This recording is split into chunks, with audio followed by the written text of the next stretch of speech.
జై శ్రీరామ్. మనం రామాయణంలో అయోధ్యాకాండలో ఉన్నాం.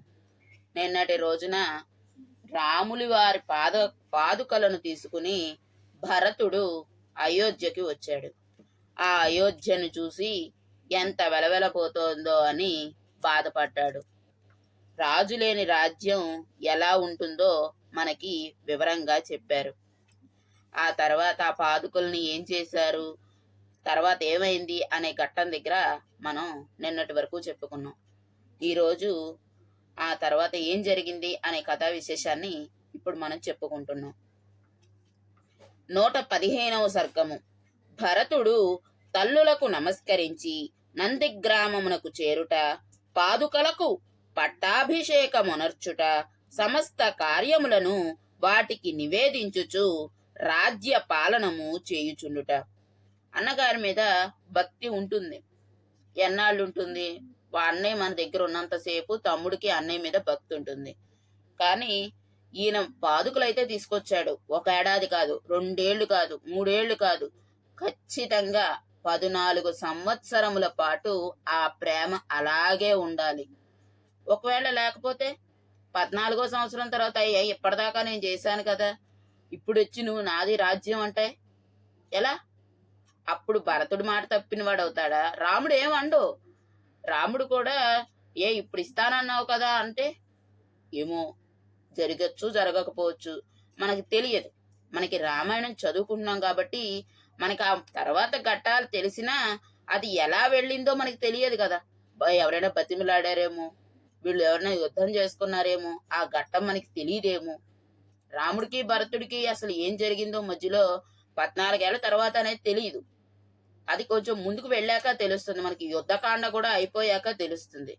మరి 14 సంవత్సరాలు అన్నయ్య మీద ప్రేమగా ఉండాలి తమ్ముడు అంటే ఎలా ఉంటాడో ఈ రోజు మనం చదువుకునే ఘట్టంలో తెలుస్తుంది. భరతుడికి అన్నయ్య అంటే ఎంత ప్రేమ, ఒక తమ్ముడికి అన్న మీద ఎంత ప్రేమ, ఎంత గౌరవం, ఎంత విశ్వాసం ఉంటే ఆయన పాదుకల్ని తనకు కూర్చోమని ఒక పెద్ద సింహాసనం ఇచ్చినా కూర్చోకుండా ఆ పాదుకల్ని ఆ సింహాసనం దగ్గర పెట్టి వాటికి అన్నయ్య నేను ఈరోజు ఈ పని చేస్తున్నాను, అన్నయ్య నీ సాక్షిగా, అన్నయ్య నీ పాదుకల సాక్షిగా ఈరోజు ఈ న్యాయం చెప్తున్నాను, అన్నయ్య నీ పాదుకల సాక్షిగా ఈరోజు ఈ వివాహాలు జరిపిస్తున్నాను, లేదు ఈ మంచి కార్యక్రమాలు జరిపిస్తున్నాను. ప్రతిరోజు భరతుడిని పక్కన పెడదాం. ఎవరైనా భగవంతుడికి ఈ రోజు నేను ఈ తప్పు చేశాను, ఈ రోజు నేను ఈ మంచి పని చేశాను అని ఎవరికైనా అలవాటు ఉందా? ఉంటే గనక ఒకరోజు తప్పు చేస్తాడు, సాయంత్రానికి భగవంతుడికి చెప్తాడు, 2వ రోజు చెప్తాడు, 3వ రోజు చెప్తాడు, 4వ రోజైనా అనిపిస్తుందిగా ఆ భగవంతుడు అనేవాడు ఉన్నాడు అని నమ్మి చెప్తున్నప్పుడు 4వ రోజైనా ఆ భగవంతుడు తన బుద్ధిని మారుస్తాడు కదా. అవన్నీ లేకుండానే భరతుడు ఎంత వినయశీలుడు, ఎంత ప్రేమ గలవాడు అన్నయ్య మీద అనే ఘట్టాన్ని చదువుతున్నాను. జాగ్రత్తగా వినండి. దృఢ నిశ్చయము గల భరతుడు తల్లులందరినీ అయోధ్య అందలి వారి వారి అంతఃపురములలో నిలిపిన పిమ్మట శోక సంతుప్తుడై వశిష్ఠాది గురువులతో ఇట్లు నుడివెను. పూజ్యులారా, శ్రీరాముడు లేని ఈ అయోధ్యలో నేను ఉండజాలను కనుక నేను నందిగ్రామమునకు వెళ్ళెదను. శ్రీరాముని ఎడబాటు వలన కలిగిన దుఃఖమును అచట నిగ్రహించుకొనగలను. కావున అచటికి వెళ్ళుటకు మీరందరూ నాకు అనుమతి నిండు. మా తండ్రి అయిన దశరథ మహారాజు స్వర్గమునకు ఏగెను. నాకు గురువు అన్నయునైన శ్రీరామచంద్ర ప్రభువు వనములలో నివసించుచున్నాడు. ఈ కోసల రాజ్యమునకు వాస్తవముగా అతడే మహారాజు. కావున ఆయన ఈ రాజ్యమును పాలించుటకై అయోధ్యకు వచ్చేడి వరకును నందిగ్రామమునందుండియే నేను ఆయన కొరకు నిరీక్షించుచుందును. మహాత్ముడైన భరతుని నుండి చక్కని శుభవచనములను విన్న పిమ్మట కులగురువు వశిష్ఠుడు మంత్రులందరూ ఆయనతో ఇట్లు పలికిరి. ఓ భరత, నీవు పలికిన ఈ వచనములు మిగుల శ్లాఘనీయములు. నీ భ్రాతృ వాత్సల్యమునకు ఇవి మచ్చు తునకలు. నిత్యమును నీవు నీ అన్నయ్యకు శ్రీరాముని దర్శనమునకే తహతహపడుచుందువు. సర్వదా ఆయన హితమునే కోరుచుందువు. పైగా ధర్మ మార్గమునందే నిరతుడవయ్యుందువు. ఇట్టి నీ మాటను కాదను వారెవ్వరు?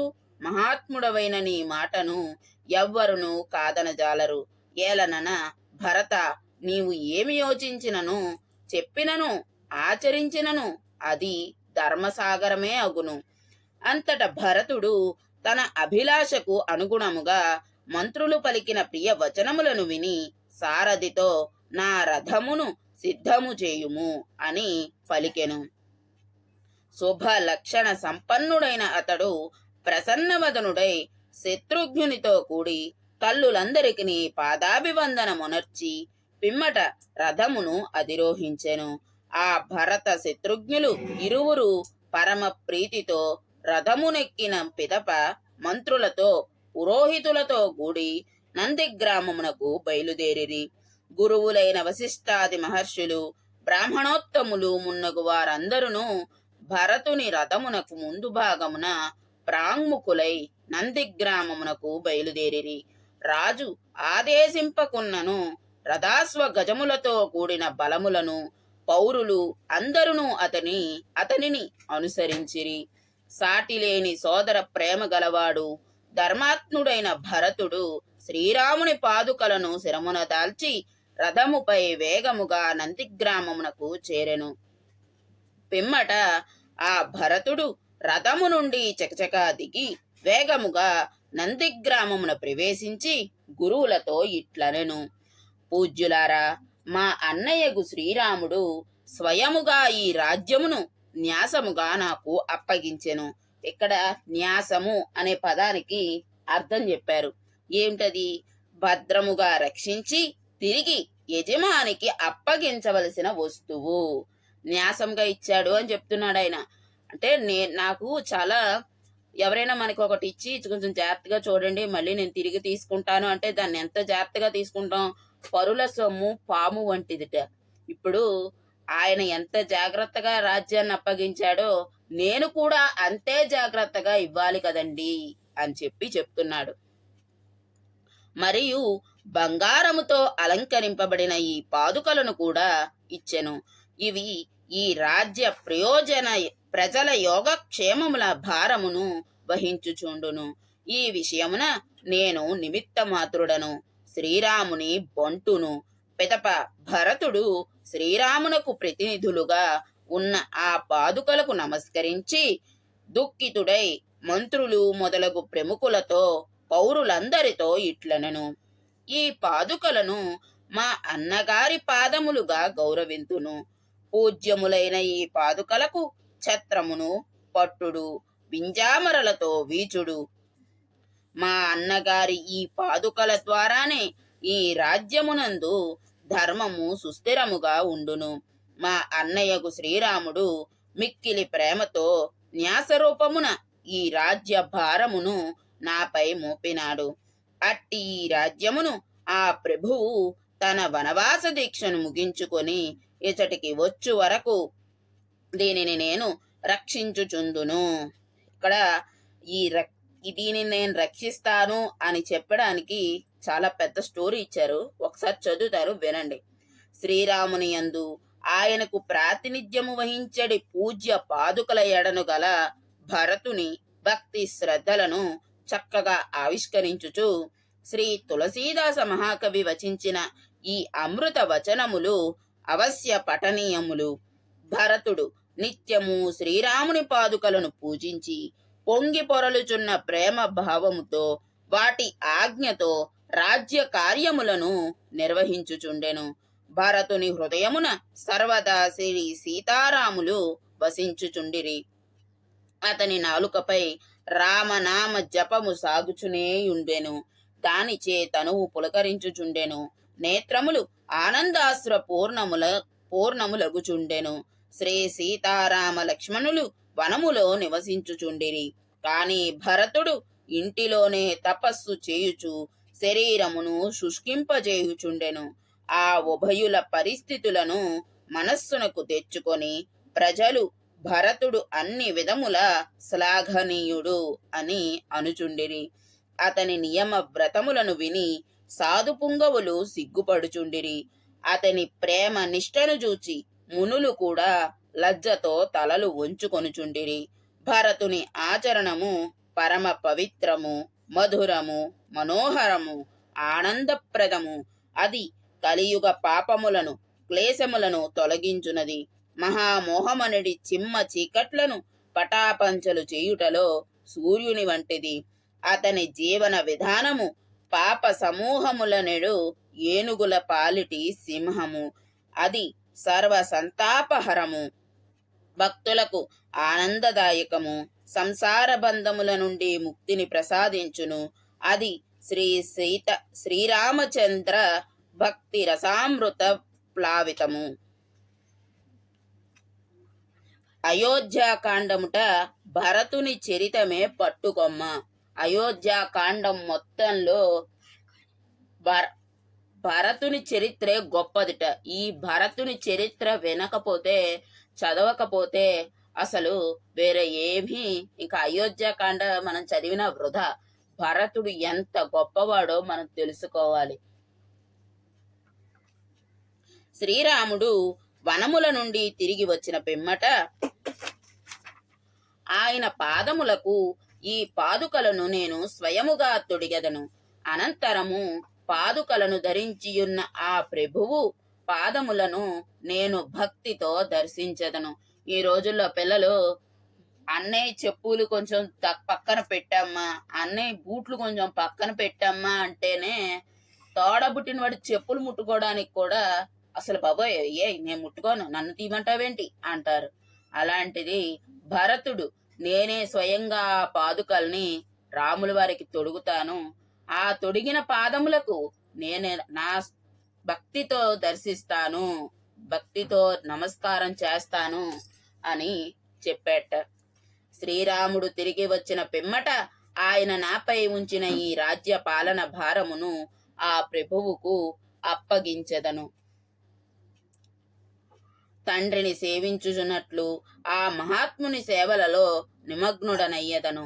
నా కడ న్యాసముగా ఉంచబడిన ఈ రాజ్యమును, పవిత్రములైన ఈ పాదుకలను, ఈ అయోధ్యను ఆ మహాత్మునకు అప్పగించెదను. కైకేయి కారణముగా నాకు వచ్చిన కళంకము బారి నుండి ఆ విధముగా బయటపడెదను. శ్రీరాముడు కోసల రాజ్య పట్టాభిషిక్తుడైనచో జనులెల్లరును సంతోషముతో పొంగిపోవుదురు. అట్టి సంఘటన వలన నాకు ప్రీతియు, కీర్తి ప్రతిష్టలను రాజ్యపాలన వలన వచ్చిన దానికంటేను 4 రెట్లు లభించును. మహాయశస్వి అయిన భరతుడు దుఃఖితుడై దైన్యముతో ఇట్లు విలపించెను. పిదప నందిగ్రామమునే ఉండి మంత్రులతో కూడి కోసల రాజ్యమును పరిపాలింపసాగెను. సర్వసమర్థుడు, వీరుడు అయిన ఆ భరతుడు నారచీరలను, జడలను ధరించి మునివేషధారి అయి సైన్యములతో సహా నందిగ్రామమునందే నివసింపదొడంగెను. అపూర్వమైన సోదర ప్రేమ గల భరతుడు శ్రీరాముని రాకకై నిరీక్షించుచు, ఆయన ఆజ్ఞలను అనుసరించుచు తన ప్రతిజ్ఞను నిలబెట్టుకొనుచుండెను. ఆ పాదుకలకు పట్టాభిషేకమునర్చి పిమ్మట అతడు నందిగ్రామమునందే నివసింపసాగెను. భరతుడు స్వయముగా ఆ పాదుకలకు వింజామరలతో వీచుచు, ఛత్రము పట్టుచు వాటిని సేవించుచుండెను. రాజ్య పాలనాది కార్యములను అన్నింటినీ అతడు ఆ పాదుకలకు నివేదించుచుండెను. వినయ సంపన్నుడైన భరతుడు శ్రీరాముని పాదుకలకు పట్టాభిషేకము చేసిన అనంతరము సర్వదా వాటికి ఆధీనుడై రాజ్య కార్యములను నిర్వర్తింపసాగెను. భరతుడు ప్రతి కార్యమును గురించియు ఆ పాదుకలకు నివేదించుచుండెడివాడు.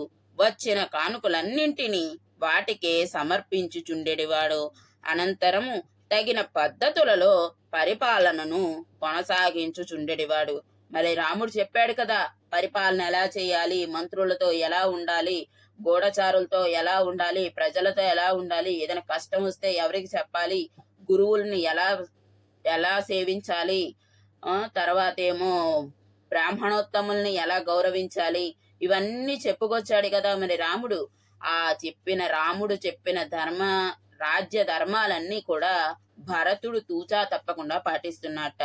వచ్చిన ప్రతి కానుకని కూడా రాములు వారి పాదుకలకే ఇచ్చి కోశాగారంలో వేస్తున్నాడు తప్పితే సగం సొమ్ము ఆయన వెనకాల వేసుకోవట్లేదు. నార చీరలు కట్టుకుని అడవుల్లోకి వెళ్లి రాముడు ఎంత కష్టపడ్డాడో అంతఃపురంలో ఉండి అంతే కష్టపడ్డాడు భరతుడు. ఎవరు గొప్ప అంటే ఇద్దరూ గొప్పవాళ్లే. ఆయన తండ్రి మాటను నిలబెట్టడానికి వెళ్ళాడు. ఈయన అన్నగారి దూతగా ఇక్కడ అన్ని సుఖాలు అన్ని భోగాలు ఉన్నా, ఎదురుకుండా అన్ని ఉన్నా పాయసం తినే షుగర్ పేషెంట్ కి 400 ఉన్న షుగర్ పేషెంట్ కి తనకి ఇష్టమైన స్వీట్లు ఎదురుకుండా పెట్టి తినద్దు అని అంటే ఎట్లా ఉంటుందో, రాజ్యాభిషేకం పట్టాభిషేకం నీకే అన్నా కూడా దాన్ని నేను మా అన్నదే, అది నాది కాదు, మా అన్నదే అని చెప్పి ఎంత నిగ్రహంగా ఉన్నాడో భరతుడు మనం ఒకసారి ఆలోచించాలి. అది మనం నేర్చుకోవాలి. అంత నిగ్రహంగా మనం ఒకసారి మనది కాదు అనుకుంటే అది మనది కాదు, వేరే వాళ్ళది. అది వేరే వాళ్ళ వస్తువు, ఎదుటి వాడి వస్తువు మనం తీసుకోవాలి, మనం అనుభవించాలి అనుకోవడం ఎంత పాపం. అలా అనుకోకూడదు, అది మనిషి ధర్మం అని చెప్పి భరతుడు కూడా మనకి ధర్మాన్ని నేర్పిస్తున్నట్టే లెక్క ఈ అధ్యాయం చదువుకోవడం వల్ల. 116వ సర్గము. ఋషులందరూ కులపతితో కూడి చిత్రకూటమును వీడి వెళ్ళుట. భరతుడు అయోధ్యకు మరలి వెళ్లిన పిమ్మట శ్రీరాముడు కొంతకాలము ఆ వనమునందే నివసించుచూ వచ్చెను. ఆ సమయమున అతడి తాపసులు భయపడుచున్నట్లును వారు ఆ ప్రదేశమును విడిచిపెట్టిపోవుటకు అభిలషించుచున్నట్లు వారి ముఖ కవళికలు సంభాషణలు మున్నగు వానిని బట్టి అతడు గమనించెను. ఇంతవరకు శ్రీరాముని ఆశ్రయించి ఆ చిత్రకూటమున గల ఆశ్రమమునందే ఆసక్తితో నివసించుచున్న ఆ తాపసులు ఎందులకో తత్తరపడుచున్నట్లు ఆ ప్రభువు గమనించెను. వారు తమ భయ కారణములను సూటిగా శ్రీరామునకు తెలుపుటకు జంకుచు కనుసైగలతో బొమ్మముడుల విరుపులతో రాముని చూపుచు తమలో తాము రహస్యముగా ఏమేమో మాట్లాడుకొనుచుండిరి. అంతటా శ్రీరాముడు వారిలోని ఉత్కంఠను గమనించి తన వలన వారికేమైనను కష్టము కలిగినదా అని శంకించెను. అనంతరము అతడు కులపతి అయిన ఒక మహర్షి కడకేగి కృతాంజలి అయి ఆయనతో ఇట్లు నుడివెను. ఇక్కడ కులపతి అంటే ఏంటి తెలుసా? 1000 మంది శిష్యులు గలవాడిని కులపతి అంటారట. ఓ పూజ్య మహర్షి, నా విషయమున ఇచ్చటి మునుల వైఖరిలో ఏదియో మార్పు కనపడుచున్నది. ఇంతవరకు నువ్వు నా ప్రవర్తనలో ఏదైనా దోషము వాటిల్ల లేదు కదా? నా తమ్ముడైన లక్ష్మణుని ప్రవర్తనలో అతనికి తగిన రీతిలో ఏ కొంచెముగానైనను ఏదైనా అపరాధము జరిగినదా? స్త్రీ సహజమైన ధోరణిలో నా ఎడ సేవానిరతి గల సీత మీకు అర్ఘ్య పాద్యాది సేవలొనర్చుచున్నప్పుడు ఏమరపాటు వలన లోపములేవైనను వాటిల్లలేదు గదా? వయస్సు చే వృద్ధుడు దీర్ఘకాలము తపమునర్చిన వాడైన ఆ మహర్షి శ్రీరాముని మాటలను విని భూత దయాపరుడైన ఆ ప్రభువుతో వణుకుచూ ఇట్లు వచించెను. ఏమని చెప్పాడో చెప్తాను. అసలు ఆయన ఏమడుగుతున్నాడు చూడండి. మా తమ్ముడు ఏమన్నా తప్పు చేశాడా? లేదా నా వల్ల మీకు ఏమన్నా అపరాధం జరిగిందా? లేదు సీతమ్మ తల్లి ఏమన్నా మీకు ఏదైనా లోపం చేసిందా? మీకేమన్నా లోటు చేసిందా అని ఎవరినైనా ఇప్పుడు వీళ్ళే కొత్తగా వెళ్ళారు అక్కడికి కాబట్టి వీళ్ళే అడుగుతున్నారు, మా వల్ల ఏమన్నా మీకు ఇబ్బందిగా ఉందా? కొత్తగా వెళ్ళిన వాళ్ళు అడుగుతున్నారు. వాళ్ళు వెళ్ళిపోతున్నారు. మరి ఉన్నవాళ్ళు అక్కడి నుంచి వెళ్ళిపోతున్నారంటే వీళ్ళు అడగకుండా వాళ్ళు వెళ్ళిపోని మనం అందరం హాయిగా ఉండొచ్చు, ఈ కాలనీ మొత్తం అందే అని అనుకుంటే రాముడు ఎందుకు అవుతాడు? ఆయన అవడు కదా. మా మా వల్ల మీకు ఏమన్నా ఇబ్బందిగా ఉంటే చెప్పండి, మేమే కాలనీ ఖాళీ చేసి వెళ్ళిపోతాం, మేమే ఈ పర్వతం ఖాళీ చేసి వెళ్ళిపోతాం. మా తమ్ముడు ఏమన్నా తొంటరి పని చేశాడా, లేదా మా ఆవిడ ఏమన్నా గయ్యాళి గంపల మీద పడిపోయిందా, లేదా నేను ఏమన్నా మిమ్మల్ని మీకు బైక్ పార్క్ చేసేటప్పుడు నేను ఏమన్నా అడ్డం వచ్చానా, ఇలా మనకు అర్థమయ్యే భాష మా పిల్లలకు కూడా అర్థం అవ్వాలని నేను చెప్తున్నాను. ఇలాగా ఈ విధంగా రాముడు ఆ మహర్షి కులపతిని అడుగుతున్నాడు. మరి ఆయన ఏం చెప్పాడో కూడా వినాలి కదా. ఇప్పుడు ఆయన ప్రాబ్లమ్స్ చెప్తాడు అనుకుంటా వీళ్ళ వల్ల. ఏం చెప్పాడో చదువుదాం.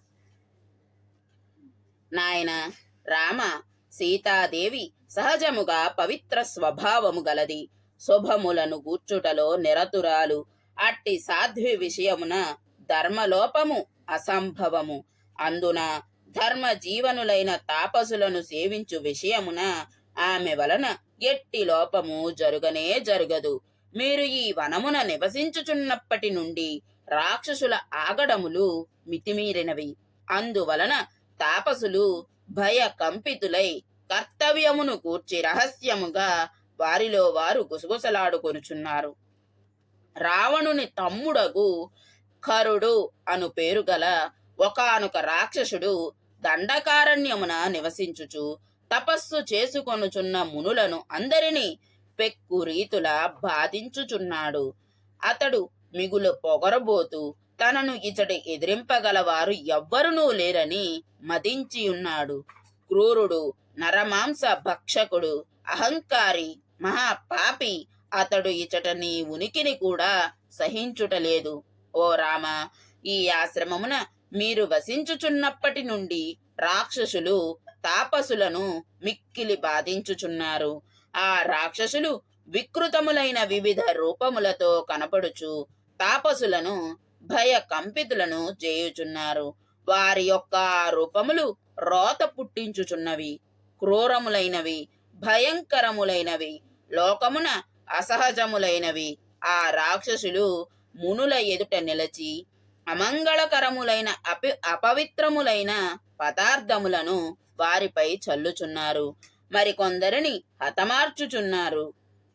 నీచ బుద్ధి గల ఆ రాక్షసులు ఆయా ఆశ్రమ ప్రదేశములయందు చాటుమాటుగా దాగియుండి అదను చూచి తాపసులను చంపుచు వికృతానందమును పొందుచున్నారు. మునీశ్వరులు యజ్ఞ కార్యములను ప్రారంభింపగనే వారు అతడికి చేరి సృక్కు, స్రువము మొదలగు హోమ సాధనములను చిందరవందరగా విసిరివేయుచున్నారు. నీటితో హోమాగ్నులను చల్లార్చుచున్నారు. కలసములను ముక్కలు ముక్కలుగా చేయుచున్నారు. దుర్మార్గులైన రాక్షసులు ఆక్రమించిన ఆశ్రమములను విడిచిపెట్టి ఇతర ప్రదేశములకు వెళ్ళగోరుచు ఈ మునులు నేడు నన్ను ఒత్తిడి చేయుచున్నారు. ఈ దుష్ట రాక్షసులు తపో జీవనులమైన మమ్ము ఇంకను చిత్రహింసల పాలు చేయకముందే మేము ఈ ఆశ్రమములను విడిచి వెళ్ళదము. ఓ రామ, ఇచటికి కొలది దూరములో ఒక ప్రాచీనమైన వనము గలదు. ఆ చిత్రమైన ప్రదేశమున కందమూల ఫలములు పుష్కలముగా లభించును. కనుక నేను తోడి తాపసులతో కూడి అచటి ఆశ్రమమును ఆశ్రయించదను. నాయన శ్రీరామ, రాక్షసుడైన కరుడు మీ విషయమున కూడా అనుచితముగా ప్రవర్తింపవచ్చును. అట్టి దుస్థితి ఎదురుకాకముందే మీకు నచ్చినచో మాతో కూడి మీరును అచటికి విచ్చేయుడు. ఓ రఘువర, నీవు ఎల్లప్పుడూను సావధానుడవై యుందువు. అంతేకాదు రాక్షసులను హతమార్చుటలో నీవు సర్వసమర్థుడవు. అయినను ఈ ప్రదేశమున భార్యతో కూడి నివసించుచున్న నీకు ఆపదలు రావని చెప్పజాలను. అట్టి స్థితిలో ఇచట నివసించుట కష్టమే సుమా. రణమునందు శత్రువులను నిర్మూలించుటలో ఉత్సాహము కలవాడు రాజకుమారుడైన శ్రీరాముడు ఆ విధముగా పలుకుచున్న ఆ తపస్వికి ఇచట నేను మీకు అండగానుండగా మీకు భయమెందులకు, మిమ్ము అందరను నేను అన్ని విధములుగా రక్షింపగలను అని అభయమిచ్చెను. అయినను అతడు వారిని ఆపజాలకపోయెను. అంతట ఆ మహర్షి శ్రీరాముని అభినందించి సమాధానపరచి ఆయన అనుమతిని తీసుకొని తన తోడి తాపసులతో కూడి అచటి తన ఆశ్రమమును విడిచిపెట్టి వెళ్ళెను. వారు ఉపదేశించిన విషయములను పూర్తిగా గ్రహించెను. పిదప కులపతికి నమస్కరించి ఆ ఋషులందరినీ వీడ్కొలిపి వారి అనుమతితో పవిత్రమైన తన పర్ణశాలకు చేరెను. ఋషుల సంప్రదాయ జీవనములకు తగిన గుణముల గుణము జయ శ్రీరామ్. ఋషుల సంప్రదాయ జీవనములకు తగిన గుణగణములు గల ఆ తపసులు నిరంతరము శ్రీరాముని అనుసరించియే ఉండేవారు. శ్రీరాముడు తాపసులు లేకుండా ఆ ఆశ్రమమున ఒక్క క్షణము కూడా గడిపి ఎరుగడు. అనగా శ్రీరాముని ఆశ్రమము ఎల్లప్పుడూ ఋషులచే నిండి ఉండేది. వారు ఆ ప్రదేశమును విడిచి వెళ్ళిన శ్రీరాముని రూప వైభవము గుణగణములు సర్వదా వారి మనస్సులలో మెదులుచునే ఉండెను. శ్రీరామునకును ఋషులకు మధ్య గల అవినాభావ సంబంధము అట్టిది. మొత్తానికి ఒక విలన్ అయితే ఎదురయ్యాడు మన హీరో గారికి. ఇప్పుడు మనం చదువుకుంటున్న రామాయణానికి హీరో శ్రీరాముడు. ఆయనకి ఎదురైన విలన్ గురించి వినడం కన్నా ఫస్ట్ ఏ సినిమాలో అయినా హీరో పాత్ర బయటికి రావాలి, హీరోగా ఉండాలి అంటే విలన్ని చంపడమో లేదంటే విలన్ని శిక్షించడమో చేస్తాం. సాధారణంగా మనం తెలుసుకుంటాం. సినిమాలు చూసేది అదే. ఏంటి క్లైమాక్స్ ఏంటయ్యా అంటే హీరో వెళ్ళి విలన్ని శిక్షిస్తాడు, లేదంటే విలన్ని ఓడిస్తాడు. ఇది క్లైమాక్స్ ఉంటుంది. ఇదే విధంగా మరి రామాయణం కూడా రామాయణాన్ని ఆదర్శంగా తీసుకునే హీరోనే విలన్ దగ్గరికి వెళ్ళాలంటే మధ్యలో మీడియేటర్ ఉంటాడు. ముందు ఆ మీడియేటర్ విలన్ అనుచరులని కూడా విలన్లుగా భావించి హీరో కొడతాడు. ఇలా ఉంటాయి కదా సినిమా స్టోరీస్. అలాగే రావణాసురుడి తమ్ముడు ఫస్ట్ విలన్, మనకి ఎదురైన విలన్ ఎవరయ్యా అంటే రావణాసురుడి తమ్ముడు. ఎవరు? కరుడు అనే రాక్షసుడి గురించి. వాళ్ళు నరమాంస భక్షకులయ్యా. రామచంద్ర ప్రభో, నువ్వు ఉండడం వల్ల మాకేమీ లోట్లేదు. నువ్వు వచ్చిన దగ్గర నుంచి ఇంకా మితిమీరిపోయారు. మమ్మల్ని ఇంకా ఇబ్బందులు ఎక్కువ పెట్టేస్తున్నారు. ఎందుకు వచ్చిన గొడవ వాళ్ళతోటి? అందుకే మేము వేరే చోటుకి వెళ్ళిపోతున్నాం. నేను ఉండమంటున్నాను. రాముడు ఉన్నాడు కదా, ఉండండి అయ్యా అంటున్నాను. ఏం పర్వాలేదన్నా కూడా ఎవరి భయం వాళ్ళది. వాళ్ళేమో మేము వెళ్ళిపోతాం నాయన, నువ్వు కూడా వచ్చాయని చెప్పి నన్ను కూడా రమ్మంటున్నారు. నేను కూడా వెళ్తున్నాను. అడవిలో ఉంటే కష్టాలు రావని చెప్పను గాని ఇక్కడే ఉండి నువ్వు ఇంకా కష్టాలు తెచ్చుకోకు, నువ్వు కూడా మాతో వస్తానంటే వచ్చేసేయి అని చెప్పి శ్రీరాముడికి ఆ కులపతి చెప్పాట. ఆ తర్వాత సర్గ చదువుతున్నాను, వినండి. 117వ సర్గము.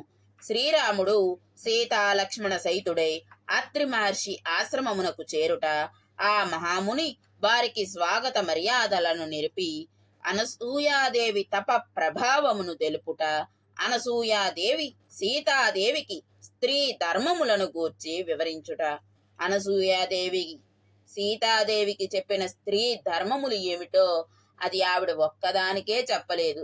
ఈ రోజు మనం కూడా, ఇప్పుడు నాతో పాటు ఉన్న 24 మంది ఆడవాళ్ళు కూడా ఆ స్త్రీ ధర్మాలేంటో తెలుసుకోండి. ఋషులందరూ ఆ ఆశ్రమమును విడిచి వెళ్ళగా శ్రీరాముడు పరి విధముల ఆలోచింపసాగెను. అప్పుడు అనేక కారణముల వలన అక్కడ నివసించుటకు ఆయనకు సమ్మతముగాకుండెను. భరతుడు, కౌసల్యాదేవి మొదలగు తల్లులను, పౌరులు మున్నగు వారందరూ నన్ను ఇచటనే కలుసుకొండ్రి. కావున వారి స్మృతులు నన్ను నిరంతరము వెంటాడుచున్నవి. నేనును వారిని గూర్చియే చింతించుచున్నాను. మహాత్ముడైన భరతుని సేనా శిబిరములు ఈ ప్రదేశమునందే ఏర్పాటు చేయబడినవి. అందువలన గజముల పేడలతోనూ గుర్రముల లద్దెలతోడ ఈ ప్రదేశమంతయును మిగుల అపవిత్రమైనది. కాబట్టి మరి ఒక చోటునకు వెళ్ళుటయే యుక్తము అని నిశ్చయించుకొని శ్రీరాముడు సీతా లక్ష్మణులతో కూడి అచ్చటి నుండి బయలుదేరెను. పిమ్మట మహాయశస్వి అయిన రాఘవుడు అత్రి మహాముని ఆశ్రమమునకు చేరి ఆయనకు ప్రణమిల్లెను. అప్పుడు ఆ మహర్షియు శ్రీరాముని తన పుత్రుని వలె ప్రేమతో ఆదరించెను. పిమ్మట ఆ అత్రి మహాముని శ్రీరామునకు స్వయముగా సమస్తమైన అతిథి సత్కారములను నెరపెను. మరియు లక్ష్మణుని పూజ్యురాలైన సీతాదేవిని సముచిత రీతిలో ఓదార్చెను. సకల ధర్మములను చక్కగా ఎరిగినవాడు, సమస్త ప్రాణులకు మేలును గూర్చుటయందే నిరతుడైయుండువాడు అయిన అత్రి మహాముని వృద్ధురాలైన తన పత్నియగు అనసూయాదేవి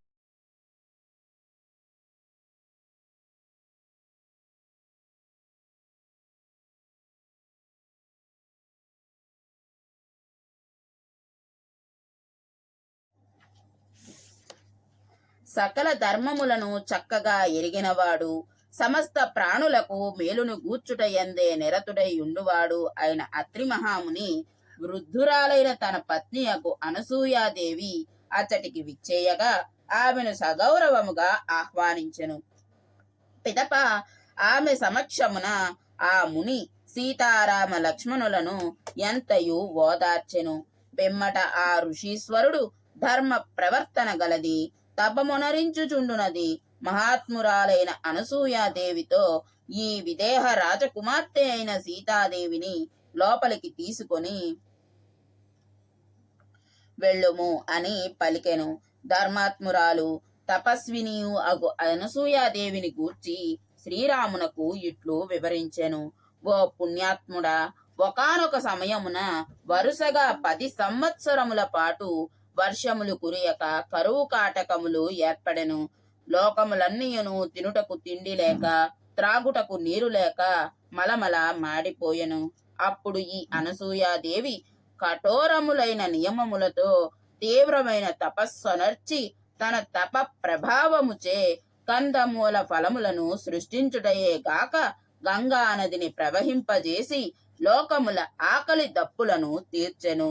మరియు ఈమె 10,000 సంవత్సరముల కాలము తీవ్రమైన తపస్సును ఆచరించి చాంద్రాయణాది వ్రతములను నిర్వర్తించి వాటి ప్రభావమున ఋషీశ్వరుల తపశ్చర్యలకు ఎదురైన విఘ్నములను తొలగించెను.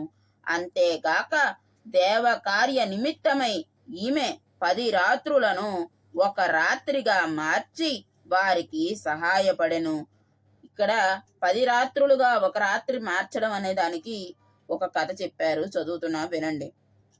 ఒకానొకసారి మాండవ్య మహాముని శాండిలి అను తపస్విని నీవు 10 దినములలోగా ఒక ప్రాతకాలమున వైదవ్యమును పొందుదువు అని శపించెను.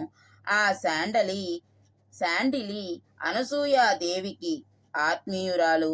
మాండవ్యముని ఇచ్చిన శాపమునకు ప్రతీకారముగా ఇక సూర్యోదయమే కాకుండుగాక అని శాండిలి ప్రతిశాపమును ఇచ్చెను. దీనికి దేవతలందరూ భయభ్రాంతులై అనసూయాదేవిని శరణుజొచ్చిరి. ఆమె తన తపో మహిమచే 10 రాత్రులను ఒక్క రాత్రిగా చేసెను. ఆ విధముగా ఆమె శాండిలి భర్త ప్రాణములను కాపాడి దేవతల కోరికను తీర్చెను. ఇదంతా చేసింది అనసూయాదేవి. ఈమె సమస్త ప్రాణులకును పూజ్యురాలు. ఎన్నడూ కోపమును ఎరుగని శాంతమూర్తిగా మిగుల కీర్తి వహించినది. పెద్ద ముత్తైదువ. ఈమె తన సత్కర్మలచే అసూయ లేనిదిగా ప్రసిద్ధిగాంచినది. విదేహ నందిని అయిన సీతాదేవి ఈమెను అనుసరించుచుండుగాక. ఆ అత్రి మహాముని ఇట్లు పలుకగా శ్రీరాముడు అట్లే అని వచించి ధర్మజ్ఞురాలైన సీతాదేవితో ఇట్లు నుడివెను. ఓ రాజకుమారి, ఈ మహర్షి పలుకులను వింటివి గదా. ఇప్పుడు నీ శ్రేయస్సు కొరకై మహా తపస్విని అయిన ఈ అనసూయాదేవిని అనుసరింపుము. మిథిలాధిపతి అయిన జనకుని కూతురుగు సీతాదేవి తన హితమును గోరెడి రాముడు వచించిన ఈ మాటలను విని ధర్మజ్ఞురాలకు అత్రి మహర్షి భార్యను అనుసరించెను. వృద్ధురాలైన ఆ అనసూయాదేవి యొక్క అవయవములు పట్టుదప్పియుండెను. చర్మము ముడతలు పడియుండెను. తల వెంట్రుకలు నెరసియుండెను. పెనుగాలికి చలించు అరటి చెట్టు వలె ఆమె శరీరాంగములు అనవతరము ఉణికిపోవుచుండెను. పతివ్రతయు మహాత్మురాలు అయిన అనసూయాదేవికి తన పేరును తెలుపుచూ సీతాదేవి మిక్కిలి భక్తి శ్రద్ధలతో నమస్కరించెను. పూజ్యురాలు తపస్వి అయిన అనసూయాదేవికి వైదేహి వినయముతో దోసిలొగ్గి నమస్కరించి ఆమె క్షేమ సమాచారములను గూర్చి అడిగెను. అంతటా ఆ అనసూయాదేవి ధర్మ నిరతయు మహాత్మురాలైన సీతాదేవిని గాంచి ఆమెను ఓదార్చుచు సంతోషముతో ఇట్లు పలికెను. సీత, నీవు మిక్కిలి అదృష్టవంతురాలవు, ధర్మ మార్గమును అనుసరించుచున్నావు. ఓ భామిని, నీవు బంధువులను, అభిమానమును, వివిధ సంపదలను త్యజించి వనములకు పంపబడిన నీ భర్తయగు రాముని అనుసరించుచున్న భాగ్యశాలివి. తన భర్త నగరమునందున్నను, వనముల పాలైనను, దుర్మార్గుడైనను, సన్మార్గుడైనను, అతడు ఎట్టివాడైనను అతనిని ప్రేమతో అనుసరించు స్త్రీకి ఉత్తమ లోకములు ప్రాప్తించును, అభ్యుదయ పరంపర సిద్ధించును. భర్త ఎలాంటి వాడైనా కూడాట భర్తతోనే ఉండాలట. భార్య ఎప్పుడూ ఒంటరిగా ఉండకూడదుట. అది అనసూయాదేవి సీతాదేవితో పాటు మనందరికీ చెబుతున్న మంచి మాట. వాడు ఎటువంటి వాడైనా, చేసుకున్న భర్త ఎలాంటి వాడైనా భర్తతోనే కలిసి ఉండమని చెప్తోంది. ఇది నేను చెప్పిన మాట కాదు, అనసూయాదేవి చెప్పిన మాట. పతి చెడు స్వభావము గలవాడైనను, స్వేచ్ఛాచారి అయినను, ధనహీనుడైనను, ఉత్తమ స్వభావము గల స్త్రీకి అతడే దైవము. ఓ వైదేహి, నేను ఎంతగానో ఆలోచించి చూచితిని, కాని భర్తను మించిన హితకారి అయిన ఆత్మీయుడు నాకు కనబడుటలేదు. మనమునర్చిన తపస్సు వలన లభించడి శాశ్వత ఫలము వలె భర్త సర్వావస్థలయందు భార్యను రక్షించుచు ఇహపర సుఖములను చేకూర్చును. ఓ సీత, కామాతురులైన దుష్ట స్త్రీలు పరపురుషులను కాంక్షించుచుందురు. వారు భర్తల మాటలను లెక్క పెట్టరు, పైగా వారిని శాసించుచుందురు. మంచి చెడ్డల విచక్షణ లేక వారు విచ్చలవిడిగా ప్రవర్తించుచుందరు. ఓ మైథిలి, అట్టి స్త్రీలు అనుచితమైన కార్యములకు పాల్పడి ధర్మ భ్రష్టములగుదురు. అందువలన వారు ఈ లోకమున శాశ్వతమైన అపకీర్తిని మూటగట్టుకొందురు. సద్గుణవతులు, లోకమునందలి మంచి చెడ్డలను బాగుగా ఎరిగిన వారు అయినట్టి నీ వంటి ఉత్తమ స్త్రీలు ధర్మ మార్గమును అనుసరించు వనిత వలె స్వర్గమున విహరించుచుందురు. ఓ సీత, అందువలన నీవు నీ పతిదేవుడైన ఈ శ్రీరాముని సేవలయందే నిమగ్నమయ్యుండుము. పతివ్రతాధర్మములను పాటించుచుండుము. నీ భర్తకు సహధర్మచారిణివయ్యుండుము. తత్ఫలితముగా నీవు చక్కని కీర్తి ప్రతిష్టలను, ఉత్తమ ధర్మ ఫలములను పొందగలవు. అనసూయాదేవి చెప్పిన మాటలు అందరూ విన్నారు కదా. భర్త ఎటువంటి వాడైనా ఆయనతోనే ఉండాలి, ఆయనే దైవము. ఇప్పుడు నేను లలితా సహస్రం భాష్యం వినేటప్పుడు ఒక మాట విన్నాను. ఆవిడ లలితా త్రిపుర సుందరి, ఆవిడ మహారాజ్ఞి కదా. ఆవిడ సింహాసనం మీద కూర్చుని అందరి సేవలు పొందుతూ ఉంటుందిట.